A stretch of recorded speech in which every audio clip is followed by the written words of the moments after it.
नमस्कार, good morning साथियों। चलिए करते हैं आज की करंट अफेयर्स की क्लास की शुरुआत। सबसे पहला प्रश्न है 33वां सरस्वती सम्मान 2023 ये हाल ही में किसे दिया गया है। तो देखिए, जो प्रभा वर्मा हैं इनको जो है 2023 के लिए जो है 33वां सरस्वती सम्मान जो है दिया गया। अगर आपसे पूछा जाए कि इनको किस उपन्यास के लिए जो है ये सरस्वती सम्मान मिला है, तो इनके उपन्यास का नाम जो है रौद्र सात्विकम है। रौद्र सात्विकम, जो कि मलयालम एक इनका उपन्यास है, मलयालम भाषा में। इनके लिए जो है इनको जो है 33वां सरस्वती सम्मान से सम्मानित किया गया है, प्रभा वर्मा को। इनका नाम आपको बहुत ही अच्छे से याद कर लेना है। नेक्स्ट हम इसके बाद बात करते हैं सरस्वती सम्मान से जुड़े हुए कुछ इंपॉर्टेंट पॉइंट्स की। तो देखिए, इस पुरस्कार को जो है जो प्रदान करने वाले संस्था है, इसका नाम जो है के बिड़ला फाउंडेशन है। के बिड़ला फाउंडेशन के द्वारा इस पुरस्कार को जो है दिया जाता है। इसके अलावा अगर हम बात करें इस पुरस्कार के अंतर्गत कितनी राशि दी जाती है, तो इसमें जो है टोटल 15 लाख रुपए की राशि जो है प्रदान की जाती है। अगर हम बात करें प्रथम सरस्वती सम्मान प्राप्तकर्ता की, तो इनका नाम श्री हरिवंश राय बच्चन है। इनको जो है सबसे पहला जो है सरस्वती सम्मान जो है मिला हुआ है। यहाँ पर देखिए, एक प्रश्न आपसे और पूछा जा सकता है कि बताइए 32वां सरस्वती सम्मान 2022 के लिए जो है किसे दिया गया था। तो इनका नाम जो है शिव शंकरी है। ये भी काफ़ी इंपॉर्टेंट क्वेश्चन हो जाता है। शिव शंकरी को जो है इनकी रचना सूर्यवंशम के लिए जो है 32वां सरस्वती सम्मान जो है दिया गया था 2023 में। नेक्स्ट हम इसके बाद बात करते हैं कुछ अन्य पुरस्कारों की जो हाल फिलहाल में जो है दिए गए हैं। तो इनमें सबसे पहले आता है संगीत कलानिधि पुरस्कार 2024। तो ये जो है टीएम कृष्णा जी को मिला है। टीएम कृष्णा जी को संगीत कलानिधि पुरस्कार। इसी प्रकार एक पुरस्कार है जिसका नाम है नृत्य कलानिधि पुरस्कार।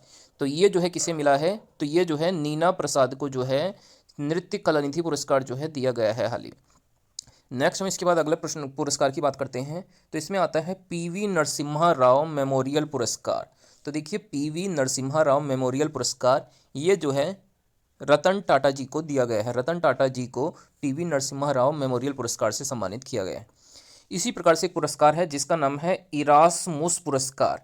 तो ये पुरस्कार जो है अमिताभ घोष को मिला है। ये भी एक बहुत ही विख्यात लेखक हैं। इनको जो है इरासमुस पुरस्कार से जो है सम्मानित किया गया है। इसी प्रकार अगर आपसे पूछा जाए आर्किटेक्चर के क्षेत्र का जो प्रमुख पुरस्कार है जिसका नाम है प्रित जकर पुरस्कार, यह 2024 के लिए किसे मिला है, तो इनका नाम है रिकेन यामामोटो, जो कि जापान देश से संबंधित हो जाते हैं। इनको प्रित जकर आर्किटेक्चर पुरस्कार 2024 से जो है सम्मानित किया गया है, रिकेन यामामोटो को। नेक्स्ट हम इसके बाद अगले प्रश्न पे आ जाते हैं। इसमें पूछा गया है एक्स टाइगर ट्रंप सैनिक अभ्यास ये किन देशों के बीच में होता है। तो ये सैनिक अभ्यास जो है भारत और यूएसए की सेनाओं के बीच में एक्स टाइगर ट्रंप नाम से एक सैनिक अभ्यास जो है होता है। इसके बाद हमारा जो अगला प्रश्न है ये है ऑल इंडिया रेडियो का नया महानिदेशक हाल ही में कौन बना है। तो इनका नाम जो है मौसमी चक्रवर्ती है। मौसमी चक्रवर्ती ऑल इंडिया रेडियो, जिसको एआईआर के नाम से जाना जाता है, इसकी महानिदेशक जो है बनी है। इसके बाद हमारा अगला प्रश्न है तेलंगाना के नए राज्यपाल हाल ही में कौन बने हैं। तो देखिए, तेलंगाना राज्य के जो नए राज्यपाल बने हैं इनका नाम है सीपी राधाकृष्णन। सीपी राधाकृष्णन, जो कि झारखंड राज्य के भी राज्यपाल हैं, ये जो है तेलंगाना के नए राज्यपाल जो है हाल ही में बनाए गए हैं। नेक्स्ट हम इसके बाद बात करते हैं अगले प्रश्न की। तो देखिए, इसमें पूछा गया है अनुच्छेद 153 इसका संबंध किस चीज़ से है। तो देखिए, प्रत्येक राज्य में एक राज्यपाल होता है। प्रत्येक राज्य में एक राज्यपाल होता है। ये किस अनुच्छेद में कहा गया है, तो ये कहा गया आर्टिकल नंबर 153 में। इसके अलावा अगर आपसे पूछा जाए सातवां संविधान संशोधन जो कि 1956 में हुआ था, ये किससे संबंधित है। तो देखिए, दो या दो से अधिक राज्यों के लिए एक राज्यपाल की जो व्यवस्था की गई थी वो सातवें संविधान संशोधन 1956 के द्वारा किया गया था। इसके अलावा अगर आपसे पूछा जाए अनुच्छेद 155 किससे संबंधित हो जाता है, तो इसमें देखिए राज्यपाल की नियुक्ति जो कि राष्ट्रपति के द्वारा की जाती है, यह जो है अनुच्छेद 155 में वर्णित है। इसी प्रकार अगर आपसे पूछा जाए राज्यपाल को शपथ कौन दिलाता है, तो देखिए, जो राज्यपाल को शपथ है वह हाई कोर्ट के मुख्य न्यायाधीश के द्वारा दिलाई जाती है। चलिए आगे हम लोग जो है कुछ और इंपॉर्टेंट क्वेश्चंस हैं आज की करंट अफेयर से जुड़े हुए, इनको भी देख लेते हैं। देखिए, हमारा अगला प्रश्न है तेलंगाना के नए मुख्यमंत्री कौन बने हैं। तो इनका नाम जो है रेवंत रेड्डी है। रेवंत रेड्डी जो है ये तेलंगाना राज्य के नए मुख्यमंत्री बनाए गए हैं। इसके बाद अगला प्रश्न है अंतर्राष्ट्रीय प्रसन्नता दिवस इंटरनेशनल हैप्पीनेस डे ये कब मनाते हैं? तो ये देखिए 20 मार्च को मनाया जाता है अंतर्राष्ट्रीय प्रसन्नता दिवस। नेक्स्ट इसके बाद हमारा जो अगला प्रश्न है इसमें पूछा गया है वर्ल्ड हैप्पीनेस इंडेक्स 2024 में भारत को क्या रैंक मिली हुई है?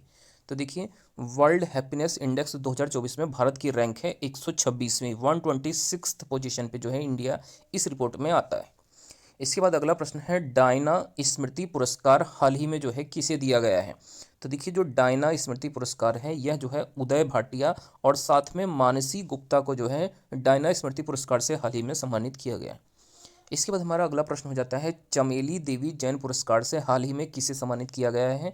तो ये देखिए पत्रकारिता के क्षेत्र में दिया जाने वाला पुरस्कार हो जाता है चमेली देवी जैन पुरस्कार, और ये इस बार जो है ग्रीष्मा ठाकुर और साथ में रितिका चोपड़ा को जो है ये पुरस्कार दिया गया है चमेली देवी जैन पुरस्कार। नेक्स्ट हम इसके बाद अगले प्रश्न पे आते हैं। इसमें पूछा गया है चुनाव आयोग ने हाल ही में जो है कौन सा ऐप लॉन्च किया है? तो इस ऐप का नाम है नो योर कैंडिडेट। ये ऐप जो है हाल ही में चुनाव आयोग के द्वारा जारी किया गया है। अगर हम बात करें भारत के चुनाव आयोग की, तो वर्तमान में भारत के जो है मुख्य चुनाव आयुक्त, इनका नाम जो है राजीव कुमार है। राजीव कुमार वर्तमान समय में भारत के मुख्य चुनाव आयुक्त हो जाते हैं।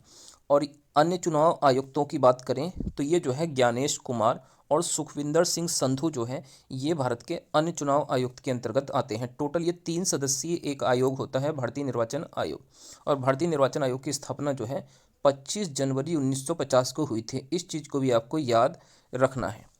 नेक्स्ट हम इसके बाद अगले प्रश्न पे आ जाते हैं। भारत ने किस देश भारत से किस देश ने जो है हाल ही में डोर्नियर विमान खरीदा है?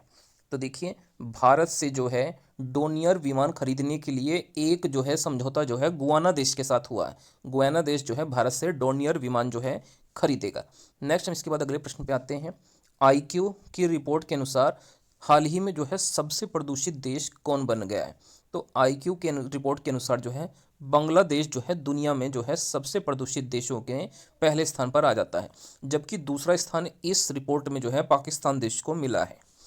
अगर आपसे पूछा जाए कि बताइए दुनिया की सबसे प्रदूषित हवा वाली राजधानी कौन बनी है इस रिपोर्ट में, तो देखिए जो भारत की राजधानी दिल्ली है ये जो है दुनिया की सबसे प्रदूषित हवा वाली राजधानी इस रिपोर्ट के अनुसार बनी है।